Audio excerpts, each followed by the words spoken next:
Hello students, இந்த பதிவு யாருக்குன்னு பார்த்தீங்கன்னா, இந்த வருடம் டிஎன்ஏ கவுன்சிலிங்கில் 2025ல் கவுன்சிலிங் அப்ளை பண்ணிட்டு சீட்டு கிடைக்குமா கிடைக்காதா மனக்குழப்பத்தில் உள்ள மாணவர்களுக்கு ஒரு மிகப்பெரிய ஒரு சொல்யூஷன் வித் ப்ரூஃபோட இந்த வீடியோவில் நான் உங்களுக்கு சொல்கிறேன். டிஎன்ஏ கவுன்சிலிங்கில் 2024ல் ரவுண்டு 1ல் எவ்வளோ காலேஜில் எவ்வளோ சீட்டு ஃபில் ஆகிருக்கு அப்படின்றது டீட்டெயிலாக பார்ப்போம்.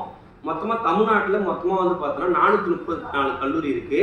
அதில் டோட்டலாக டிஎன்ஏ கவுன்சிலில் ஃபஸ்ட் ரவுண்டில் ஃபில் ஆன சீட்டு வந்து பார்த்தோன்னா 19,922 சீட்டு ஃபில் ஆகிருக்கு. இதில் ஜென்ரல் அகாடமி அதில் வந்து பார்த்தோன்னா 17,679 சீட்டும், கவர்மெண்ட் ஸ்கூலில் படித்து 7.5 ரிசர்வேஷன் எவ்வளோன்னா 1,115 சீட்டும் ஃபில் ஆகிருக்கு. ஜென்ரல் ஒகேஷனில் வந்து பார்த்தோன்னா 976 சீட்டும், கவர்மெண்ட் ஒகேஷனல் 7.5 ரிசர்வேஷனில் 152 சீட்டும் வந்து பார்த்தோன்னா ஃபில் ஆகிருக்கு. ரிமைனிங் வந்து பார்த்தோன்னா எவ்வளோ சீட்டு ஃபில் ஆகும் வந்து பார்த்தோன்னா 1,59,193 சீட்டும், எவ்வளோ சதவீதம் வந்து பார்த்தோன்னா சீட்ஸ் ஃபில் ஆகிருக்கு பார்த்தீங்கன்னா எல்லா காலேஜ்லேயும் 11% மட்டும்தான் ஃபில் ஆகிருக்கு. இதில் வந்து பார்த்தோன்னா 50% மேலே எவ்வளோ பர்சன்டேஜுக்கு மேலே ஃபில் ஆன காலேஜ் வந்து பார்த்தோன்னா வெறும் 25 கல்லூரி தான். டோட்டலாக எவ்வளோ கல்லூரி? 434 கல்லூரியில் 50% மேலே ஃபில் ஆன கல்லூரி எவ்வளோ? வெறும் 25 கல்லூரி.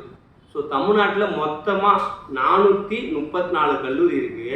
அதில் ஒரு காலேஜில் உங்களுக்கு ஒரு சீட்டு கொடுவா கிடைக்காது. ஸோ வெயிட் பண்ணுங்கள். உங்களுக்கு வித் ப்ரூஃபோட வந்து பார்த்தீங்கன்னா டிஸ்கிரிப்ஷன் லிங்க்கில் வைக்கிறது டவுன்லோட் பண்ணிங்க. என்னென்ன காலேஜில் எவ்வளோ சீட்ஸ்லாம் ஃபில் ஆகிருக்குன்றது நீங்கள் தெரிஞ்சுக்கலாம். அதோட பிடிஎஃப் என்னோட நம்பருக்கு டெக்ஸ்ட் பண்ணுங்கள். உங்களுக்கு டிஎன்ஏ சம்மந்தமாக எதனா டவுட்ஸ் இருந்தால் என்னோட நம்பருக்கு கான்டெக்ட் பண்ணுங்கள். இந்த வீடியோ உங்கள் ஃப்ரெண்ட்ஸ் எல்லாருக்கும் ஷேர் பண்ணிவிடுங்க. தேங்க்யூ.